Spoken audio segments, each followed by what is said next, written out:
Hello, I'm Frank Buchholz. I'm the North Langley Community Director for the Greater Langley Chamber of Commerce. The Chamber is doing a series of videos with candidates for the October 21st federal election. With me at the moment is Ian Kennedy. He is the candidate for the People's Party in the Cloverdale Langley City riding. Welcome, Ian. Thank you very much for having me. Yeah. Tell me a little bit about yourself and why you decided to run in this election. Well, currently I work customer service in an industrial setting. I help out customers ranging from business owners, large and small, to the everyday worker that's out there working hard for their companies. And that experience has given me the benefit of just talking to people with a wide-ranging set of opinions and ideals. And the reason why I have joined this race to become an MP for this beautiful riding is because I truly care about each and every single one of those people, and I want to do my best to help them out to the best of my abilities, exactly as I do for my company. And I think now is the time to truly return the government back to more grassroots kind of feel, to start to truly represent the people and not the larger interests involved. So I really want all the people to have a say in the government through me, if you would be willing to have that. Thank you. The Chamber has prepared some general questions on several topics. We are a small business organization. We have over 1,000 members. The vast majority of them are small businesses, and our first topic is small businesses and taxation. The Liberal government that's been in power the last 4 years proposed some major changes to small business taxation, which met a lot of resistance from business organizations, including this one, and a number of those were rolled back. And I'd like to know from you, what is the People's Party approach to small business and taxation? I'm all pro small business. I believe small business is the lifeblood of our country. It's the individuals that make up small businesses that really help start innovation and to truly do things right for the people.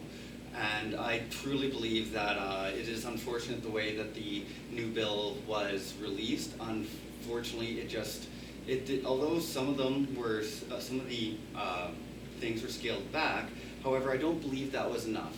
Thankfully, Mr. Aldag from my Liberal counterpart was able to scale some of them back, but I don't think they did enough of a job. I believe it is time to give small businesses less taxes, give them more money to run their business.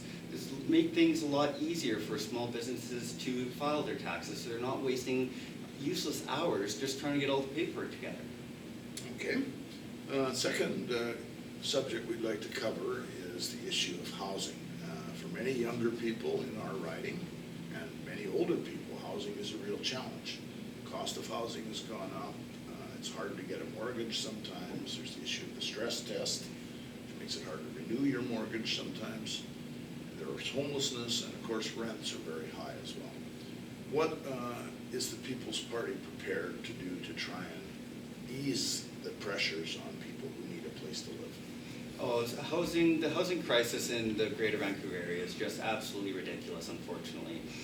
While some of the subsidies do help, especially in the outer areas of Vancouver area, it does not help Langley at all because the prices are still just too high for what the subsidies are willing to do.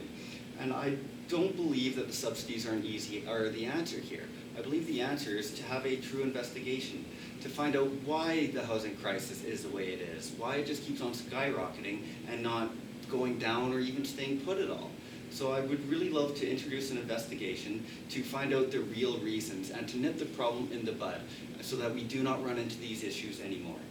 And as for the stress test, it makes things a lot more difficult for everyday people to get mortgages. And I don't believe that is the way to go. We need to really scale things back on the stress test as well. I need to do a bit more research on the stress test and make sure that to find out where the proper balance is for people to get into the housing market. Okay, and the third subject we'd like to cover is transportation. SkyTrain has now been promised for Surrey and Langley, and the funds are there to build the line as far as Fleetwood. There, at this point in time, is no funding to build it beyond that. The line is proposed to go down Fraser Highway. And what would you, as a candidate for the People's Party, do to try and ensure that funding from the federal government for SkyTrain comes through quickly to make this project move ahead quick? It is very important to have the SkyTrain go all the way down to Langley, in my opinion. For some people, it takes an hour and a half to 2 hours just one way to get to their jobs, and does not leave nearly enough time for them to spend with their family and friends and relaxing as everyone should be doing on their downtime. It is in my opinion that we need to look at it into a little more detail as well. For as much as I'm pro SkyTrain and having it run all the way down to Langley, I need to have a discussion with people and find out what they truly feel, because I have also heard from people living in the center of Langley that what about the housing crisis and the homeless issue that is coming up? Is having the SkyTrain end at Langley going to raise homelessness in that area? And so that is something that we truly need to look at as well, to make sure that it is in the best interest of all the people involved. And albeit I'm still of the opinion that I'd love to see the SkyTrain coming all the way right down to the middle of Langley, I want to do a little bit more research to make sure it is in the best interests of everyone. And if it is not in the best interests, how else can we get a rapid transit plan figured out so that people aren't spending as much time going to and from work in their busy day? Are there any other transportation projects that you identify as very high priorities? The other high priority would be Highway 1. When I was working with my company going from site to site, there was a huge bottleneck as soon as, right after the 200th Street exit going eastbound. And that's when the third lane merges into two, and then you have the HOV lane ending right there as well. So you essentially have 4 lanes merging into 2, and it's always bottleneck there.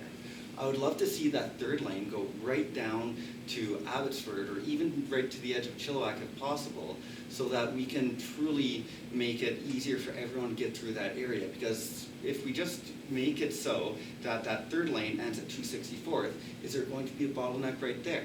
Now, those are things that we need to look at, and that's why currently I'm of the opinion that we need to push that third lane right out to Abbotsford at the very earliest. Okay, and final question, and this is can be a yes or no, or you can qualify it a little bit with a couple of explanatory sentences. What is your position on the Trans Mountain Pipeline expansion? Should it be built or should it not be? I am pro Trans Mountain Pipeline, and the reasoning is because I want those jobs to stay in Canada. I don't want those jobs to go overseas to countries that do not have the best of human rights records. I want to keep the jobs in Canada and keep as many Canadians employed as possible. Thank you very much, Ian. Thank you for having me.